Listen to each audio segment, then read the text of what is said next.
I've demonstrated, I think, some other examples of this kind of carving, or I was talking about this knife that I use for Old World style. But as I was doing some others of this, I realized a technique that I found useful that I figured I would share with others in case you're doing anything similar.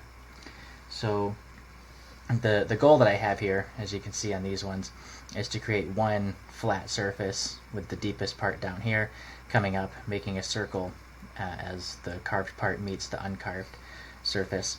So kind of the standard method for that here is using this knife to drive down pretty deep on that and follow this line out.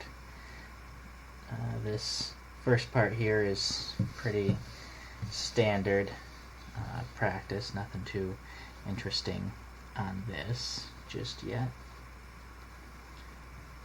I'll do my best to keep in frame of the camera.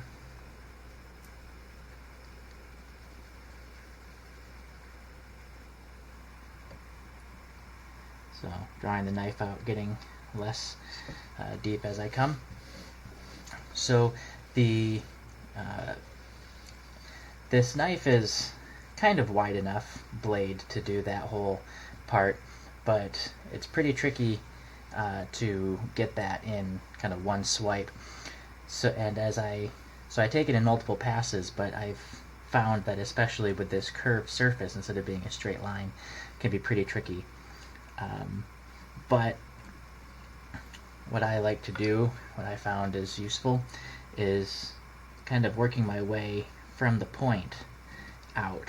So I know this is the deepest part, and by kind of chasing this kind of the line, the dividing line between carved and uncarved, I can ensure that the back of the blade is never digging in. So as I'm leaning the tip down into the recess there, I'm lifting that up and protecting the uncarved part.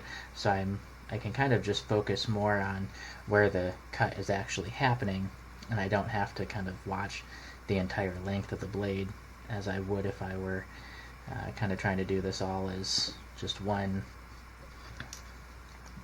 removal. And I find I don't usually get deep enough on the first go, so kind of as I go through, I'll continue to deepen as necessary here.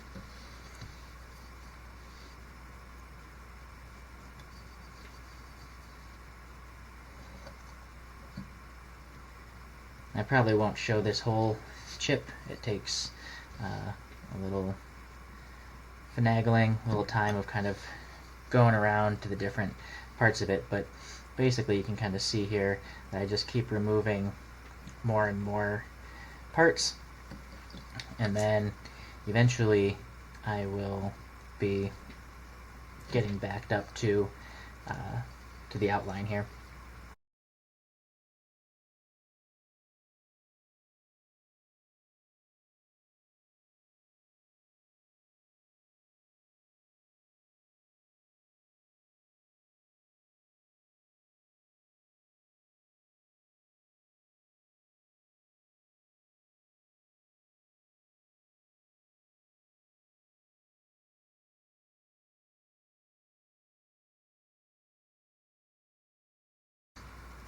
And so now I can take the knife and just pay attention to this one spot on the outside where I'm trying to carefully follow this curve, and I know that this is the high spot, and so I'm only going to be cutting a pretty narrow band as long as I'm careful with the knife angle.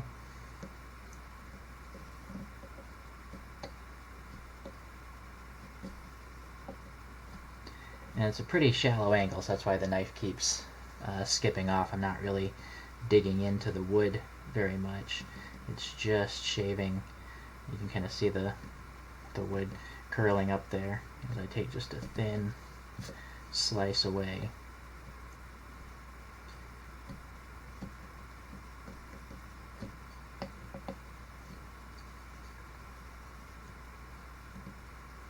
I like to work kind of in the middle of the blade. I find that gives me the best control instead of working on either end.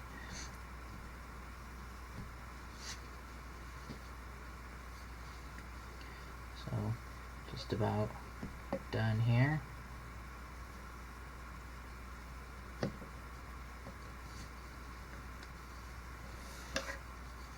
Got a little carried away there. You can see the line from the knife started to come into that spot, which eventually I'm going to be carving this section away anyway, so I'm not super worried, but I do want this line to be clean around the edge of the circle. And with these old world chips where you're taking kind of big slices, making sure to go along, or not along, but kind of in these with the grain direction. I've tried doing it across the grain before, and the grain here's going this way. And if you try to slice this way, it really just doesn't work. It kind of gouges and picks up and goes down into the grain. So not a good situation there. But you can see doing it this way, I'm able to get this nice smooth surface on the inside and protect all the parts that I want protected by making strategic use of the order, going from deep to less deep as I go. And so then after I finish that for these chips, you can see I have to redraw the triangles in there that I'll eventually remove. And this is the pattern that it'll be making once it's all done.